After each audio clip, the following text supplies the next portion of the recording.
Dubai കിരീടാവകാശി ഒമാനിൽ സുൽത്താൻ Haitham bin താരിഖുമായി കൂടിക്കാഴ്ച. ഇറാൻ പ്രസിഡന്റ് നാളെ ഒമാനിലെത്തും.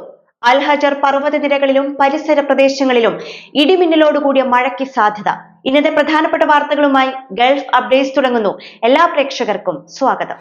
Gulf updates Oman brought to you by Shahi foods and spices, powered by Purushottam Kanji exchange.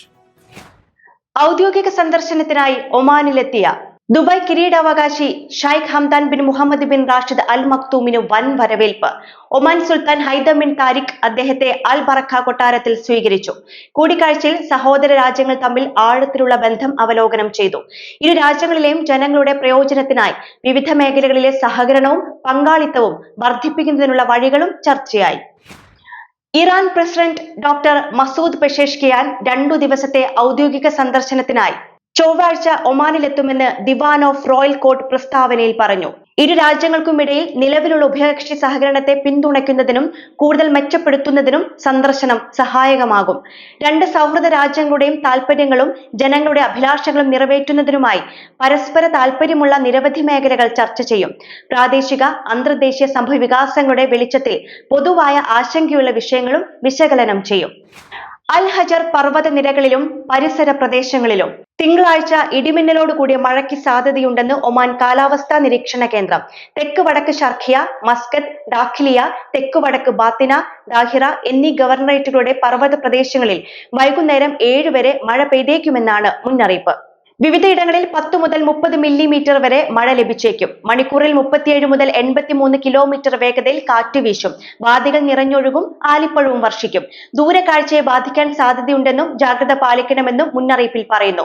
അതേസമയം കത്തുന്ന ചൂടിന് ആശ്വാസം പകർന്ന് സുൽത്താനേറ്റിലെ വിവിധ ഭാഗങ്ങളിൽ കഴിഞ്ഞ ദിവസം മഴ ലഭിച്ചു. റുസ്താഖ്, സമായിൽ, സുഹാർ, ജബൽ ഷംസ്, ഇബ്രി, ഖാപൂറ എന്നിവിടങ്ങളിലും ചില ഉൾപ്രദേശങ്ങളിലുമാണ് മഴ അനുഭവപ്പെട്ടത്. പലയിടങ്ങളിലും കാറ്റിന്റെ അകമ്പടിയോടെയായിരുന്നു മഴ. വാദികൾ നിറഞ്ഞൊഴുകി അനിഷ്ട സംഭവങ്ങളൊന്നും റിപ്പോർട്ട് ചെയ്തിട്ടില്ല. സറാത്ത് ഇബ്രി പർവ്വതത്തിൽ ആലിപ്പഴത്തോടൊപ്പമുള്ള മിതമായ മഴയാണ് ലഭിച്ചത്. വാദി ബനി കാഫിറിൽ മലവെള്ളം ഇരുമ്പിയെത്തുന്നതിന്റെ ദൃശ്യങ്ങൾ സമൂഹ മാധ്യമങ്ങളിൽ പ്രചരിക്കുന്നുണ്ട്. വൈകിട്ടോടെയാണ് പലയിടത്തും മഴ കനത്തത്. എന്നാൽ തലസ്ഥാന നഗരിയിലടക്കം മറ്റു പ്രദേശങ്ങളിൽ കനത്ത ചൂടായിരുന്നു അനുഭവപ്പെട്ടത്. ദുൽഹജ്ജ് മാസപ്പിറവി നിർണയത്തിനുള്ള സുപ്രധാന സമിതി എൻഡോമെന്റ് മന്ത്രാലയത്തിന്റെ ജനറൽ ഓഫീസിൽ ചൊവ്വാഴ്ച യോഗം ചേരും. മാസം നിരീക്ഷിക്കുന്നതിനായി പൗരന്മാരോടും താമസക്കാരോടും എൻഡോമെന്റ് മതകാര്യ മന്ത്രാലയം ആവശ്യപ്പെട്ടിട്ടുണ്ട്. ചൊവ്വാഴ്ച മാസം കാണുകയാണെങ്കിൽ ജൂൺ 6-നായിരിക്കും ബലിപെരുന്നാൾ. ഇല്ലെങ്കിൽ ദുൽഖദ് 30 പൂർത്തിയാക്കി ജൂൺ 7-ന് ബലിപെരുന്നാൾ ആഘോഷിക്കും. രാജ്യത്ത് ചൊവ്വാഴ്ച ദുൽഖദ് 29 മാസം നിരീക്ഷിക്കുന്നതിനായി വിപുലമായ സൗകര്യം ഏർപ്പെടുത്തിയിട്ടുണ്ട്. ഇതോടുകൂടി ഇന്നത്തെ ഗൾഫ് അപ്ഡേറ്റ്സ് പൂർണ്ണമാകുന്നു. നമസ്കാരം. ഗൾഫ് അപ്ഡേറ്റ്സ് നിങ്ങളുടെ വാട്സാപ്പിൽ ലഭിക്കുന്നതിന് നിങ്ങളുടെ പേരും സ്ഥലവും 96201150 എന്ന നമ്പറിലേക്ക് വാട്സാപ്പ് മെസ്സേജ് അയക്കൂ. Gulf updates Oman brought to you by Shahi foods and spices, powered by Purushottam Kanji exchange.